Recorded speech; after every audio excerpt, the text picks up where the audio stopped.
I'll Okay, get it. though you know which one I'm talking about, right? Where you actually go in and who put that out? Was that the FBI that put that out, or was that? That was the National Surveillance Agency of Offensive Technology or something. Okay. Well, and to tell everybody what it is, hopefully you can find that link and post it in the chat room. Did you find it? Got it. I got it. Cool. Well, there it is. Everybody should take off and go, or not take off, but open another tab and go to this go to this link and check it out. And it's asking you basically who the terrorist is. And I believe it's got what a Marine, an Arab, and a guy in a suit. Is that right? Am I remembering right? And then you pick the terrorist. And the terrorist on there, the right choice for terrorist is the guy in the suit. I see we have a disagreement in the chat room. That's cool. Maybe you should call in. Yes. And yes. I'll be honest, the multitasking between talking, flipping tabs, reading, and then checking the chat. I do see what he's saying about terrorist cells being in the United States. Now, okay, here's one question that I want to ask about that. Okay. Well, first of all, Dave, you say there are Al-Qaeda under every rock. Well, there actually isn't. First of all, I'm not sure if you're aware of this, Dave, but this is all Sonny D has it right. It's all propaganda, okay? Saying that there are Al-Qaeda out there everywhere trying to kill us is ridiculous. First of all, the Al-Qaeda were created by the CIA. Not everybody knows that, okay? Osama bin Laden had a CIA name. Tim Osman was his CIA operative name. Okay, this is all documented fact. Bin Laden worked for the CIA. Okay, so everybody needs to realize who is doing what. And yes, Jamie, good idea. I forgot to give the number. I was going to do that before I got into this segment. But everybody, if you want to call in, if you have something you want to agree, disagree, talk about something, feel free to call in. The number is 608-254-9294. And the thing is that all of this stuff about all these terrorist cells all over the country and all this kind of stuff, this is all government propaganda. This is the government keeping you afraid so that you will want to give up your rights. That's what it's all about, is giving up your rights. The Al-Qaeda, for crying out loud, they worked for the CIA, they were formed by the CIA, and we just gave the Al-Qaeda Libya. They're flying an Al-Qaeda flag in Libya. Okay? So, if the Al-Qaeda is that bad, and the Al-Qaeda is there to terrorize us and kill us and murder us and do all this stuff to us all the time, why would we give them a country? Honestly, can anybody answer that one?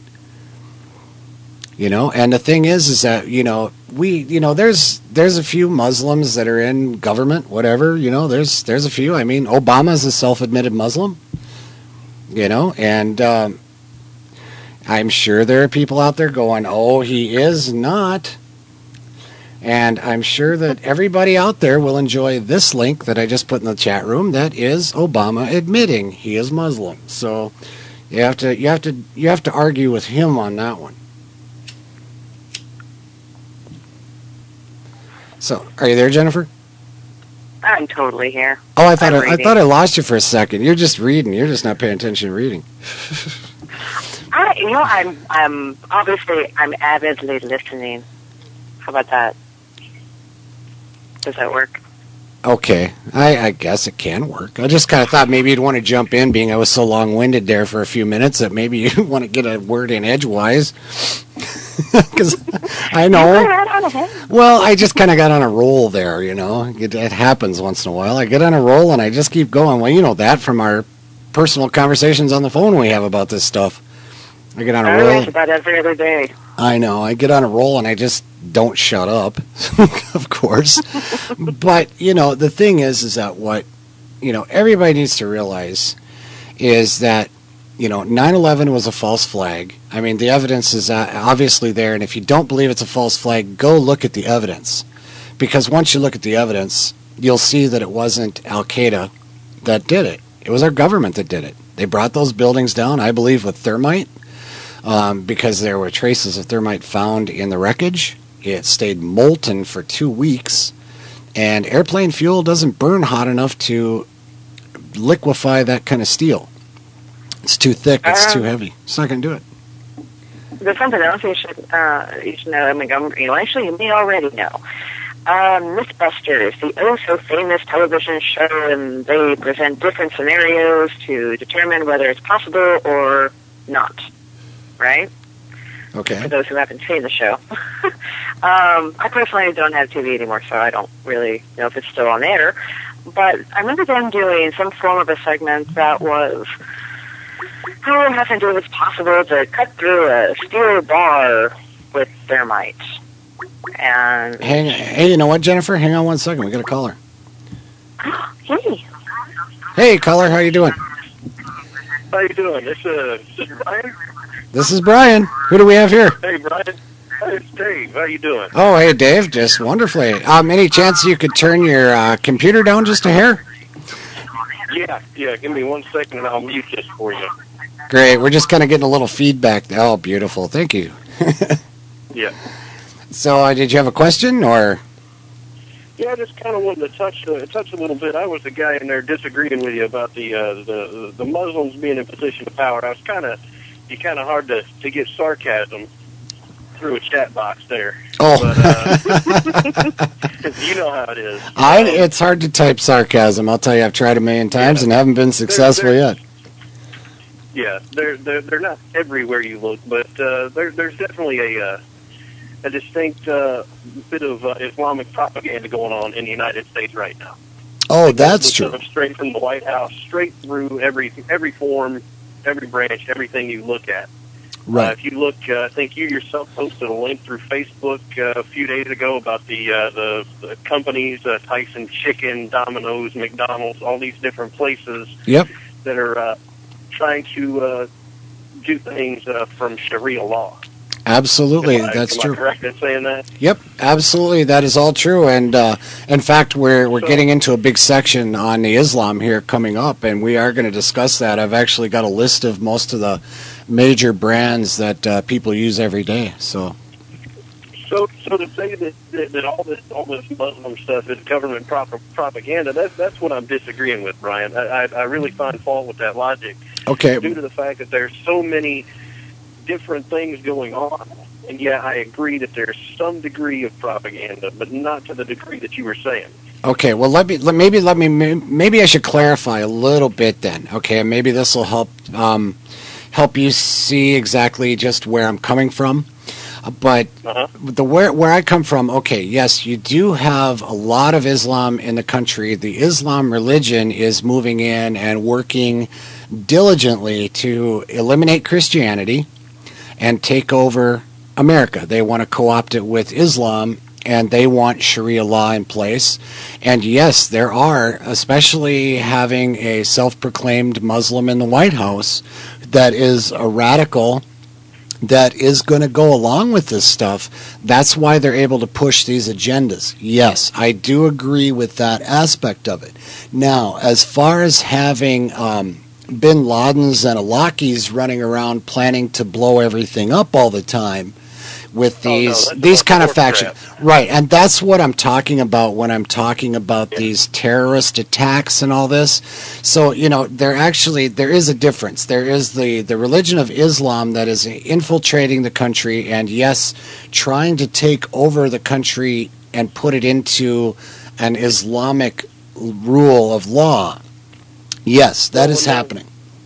Well, right now, with them trying to eliminate everybody saying Merry Christmas and calling it a Christmas tree, and it has to be a holiday tree and all this other, pardon me for saying, but a bunch of crap that they're doing. And no, I'm not saying that everybody's trying to, they're going to run down to the center and blow up the Laker game if we have an NBA season. But, You Right. see what I'm saying? I absolutely see what you're saying. I totally agree with you, and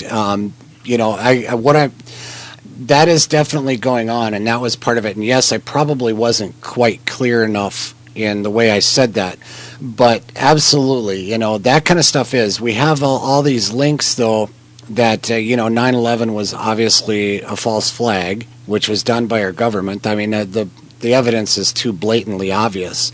So that's a given. About 20 years, Brian, you and I'll have a conversation, not on the radio, and I'll tell you where I was on 9/11. And okay. I was in the United States Navy on 9/11. Okay. And I kind of have a different viewpoint on that. Well, and the thing is that, and that's fine. Everybody can have a different viewpoint on it if they want. I'm going strictly by the evidence that's there. There are over 1,500 worldwide. There's 1,500 architects, okay, and demolitions experts that have all stated that absolutely this was a false flag. Because, number one, the airplane fuel burned off in 15 minutes, okay? And 15 minutes after the plane struck the building, the jet fuel burned off. It was gone, okay? The only thing that was left to burn in those buildings at that point are things like office chairs, filing cabinet papers, that kind of crap, carpet, yeah, exactly. Right, that kind of stuff did burn. Now, you also have the fact that workmen were in those Twin Towers for months prior to this happening, scraping off all the flame retardant foam that was on the steel beams. Okay, that's well documented. You have the 9/11 Commission's book that studied the subject that was actually printed prior to 9/11.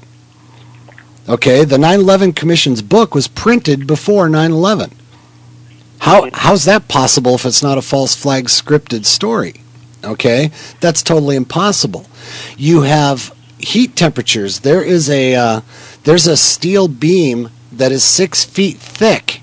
Okay, 6 feet thick, that is bent into a perfect horseshoe, and it's actually going to be going up as a monument. Okay, but this horseshoe that was bent into a perfect shape does not have one stress fracture on the inside or the outside of the bend. Not one.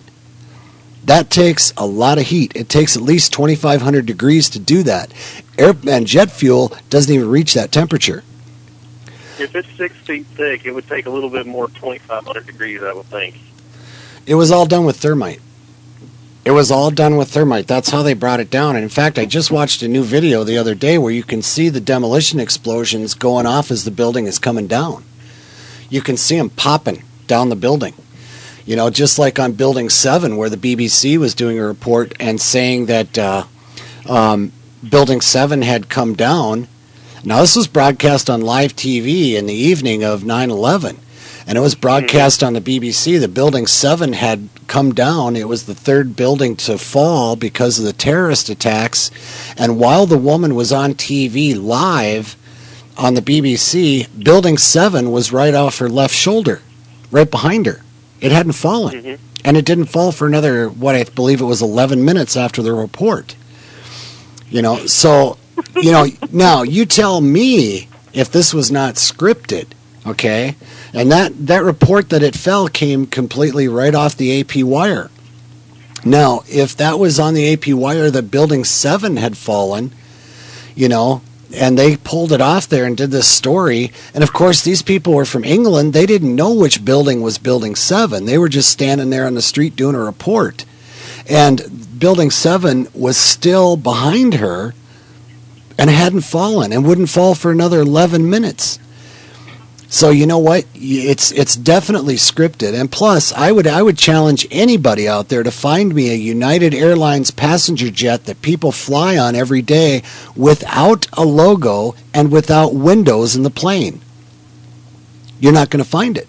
The second airplane that hit the second tower was gray with a blue stripe on it, did not have a United Airlines logo on it, and it had no windows. I dare you, go out and find one. Find a United Airlines passenger jet where they shuttle people back and forth every day, like this plane was supposed to be, with